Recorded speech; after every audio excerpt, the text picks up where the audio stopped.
नमस्ते प्रिय साथियों, आज की कहानी है किस्मत।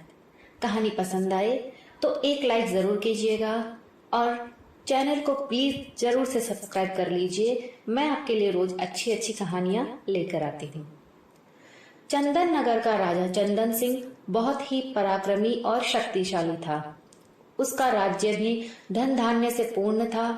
राजा की ख्याति दूर दूर तक फैली हुई थी। एक बार चंदन नगर में एक ज्योतिषी पधारे। उनका नाम था भद्रशील। उनके बारे में विख्यात था कि वो बहुत ही पहुंचे हुए ज्योतिषी हैं और किसी के भी भविष्य के बारे में सही सही बता सकते हैं। वो नगर के बाहर एक छोटी कुटिया में ठहरे थे। उनकी इच्छा हुई थी कि वो राजा के दर्शन करें। उन्होंने राजा से मिलने की इच्छा व्यक्त की और राजा से मिलने की अनुमति उन्हें मिल गई। राज दरबार में राजा ने उनका हार्दिक स्वागत किया। चलते समय राजा ने ज्योतिषी को कुछ हीरे जवाहरात देकर विदा करना चाहा, परंतु ज्योतिषी ने ये कहकर मना कर दिया कि वो सिर्फ अपने भाग्य का खाते हैं। राजा की दी हुई दौलत से वो अमीर नहीं बन सकते। राजा ने पूछा, इससे क्या तात्पर्य है आपका गुरुदेव? कोई भी व्यक्ति अपनी किस्मत और मेहनत से गरीब या अमीर होता है। यदि राजा किसी को अमीर बनाना चाहे तो भी नहीं बना सकता। राजा की दौलत भी उसके हाथ से निकल जाएगी। गुरुदेव की ये बात सुनकर राजा को क्रोध आ गया। गुरुदेव, आप किसी का हाथ देखकर ये बताइए कि उसकी किस्मत में अमीर बनना लिखा है या गरीब। मैं उसको उलट कर दिखा दूंगा। राजा बोले, ठीक है, आप ही किसी व्यक्ति को बुलाइए, मैं बताता हूँ उसका भविष्य और भाग्य। ज्योतिषी ने शांतिपूर्वक उत्तर दिया। राजा ने अपने मंत्री को चुपचाप कुछ आदेश दिया और कुछ ही क्षणों में एक सजा धजा नौजवान ज्योतिषी के सामने हाजिर था।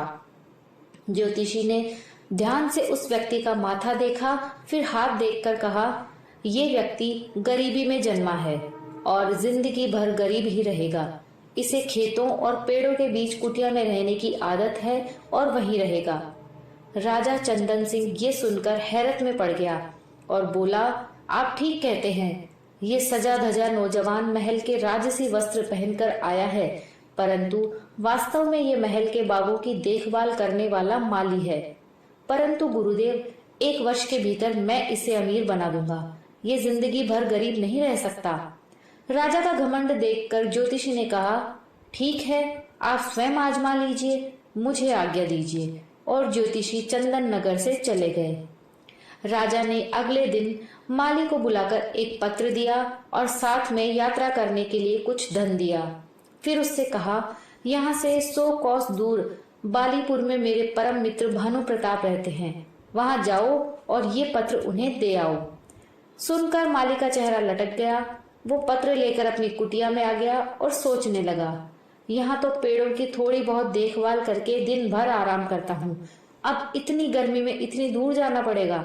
परंतु राजा की आज्ञा थी, इसलिए अगले दिन सुबह वह चंदन नगर से पत्र लेकर निकल गया। 2 गांव पार करते करते वो बहुत थक चुका था और धूप चढ़ने लगी थी। इस कारण उसे भूख और प्यास जोर की लगी।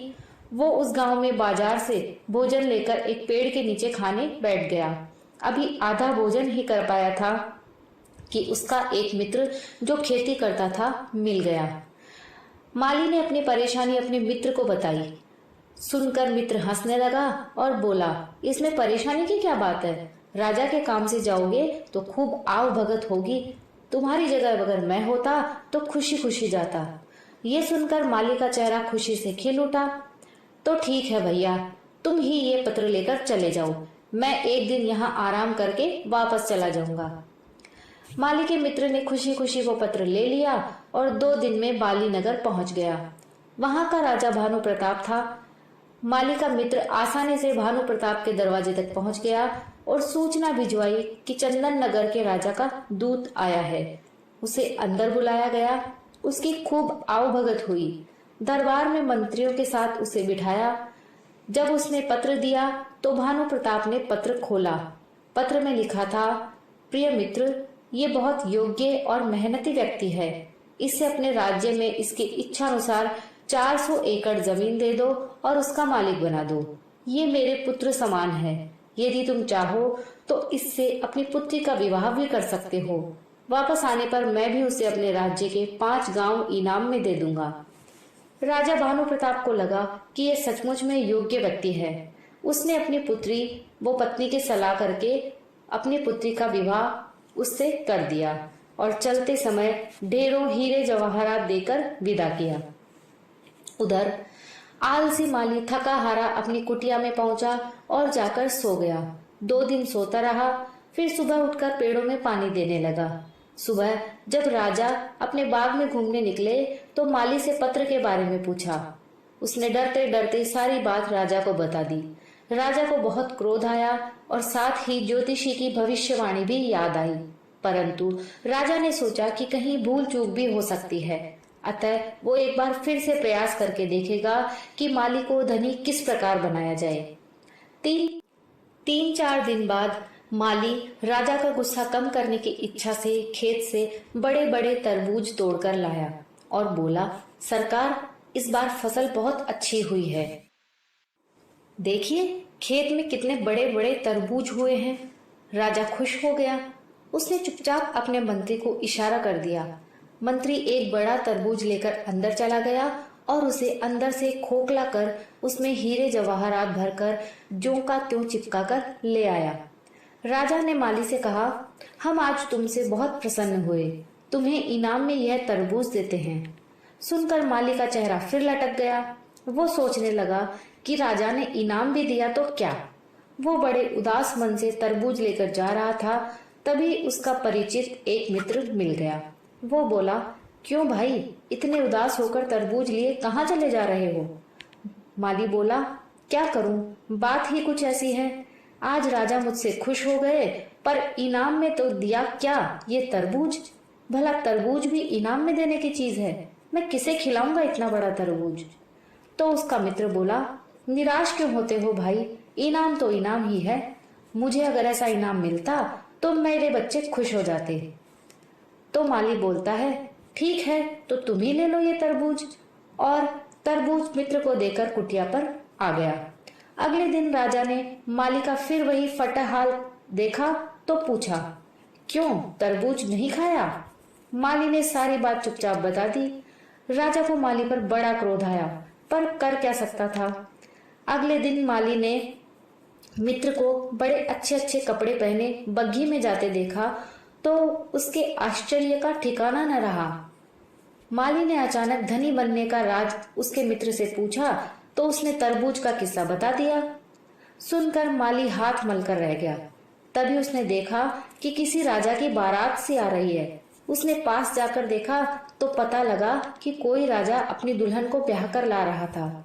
जो ही उसने राजा का चेहरा देखा तो उसके तोते उड़ गए। उसने देखा कि राजसवारी पर उसका वही मित्र बैठा था जो उससे पत्र लेकर दूसरे राजा के यहाँ गया था। अगले दिन उस मित्र से मिलने पर उसे पत्र की सच्चाई पता लगी, परंतु अब वो क्या कर सकता था। राजा ने भी किस्मत के आगे हार मान ली और सोचने लगा। ज्योतिषी ने सच ही कहा था, राजा भी गरीब को अमीर नहीं बना सकता यदि उसकी किस्मत में गरीब रहना लिखा है। अब राजा ने ज्योतिषी भद्रशील को बहुत ढूंढवाया, पर उनका कहीं पता न लगा। दोस्तों, कहानी समाप्त होती है। कहानी पसंद आई हो तो प्लीज लाइक, शेयर और चैनल पर नए हो तो चैनल को सब्सक्राइब जरूर से कर लीजिए।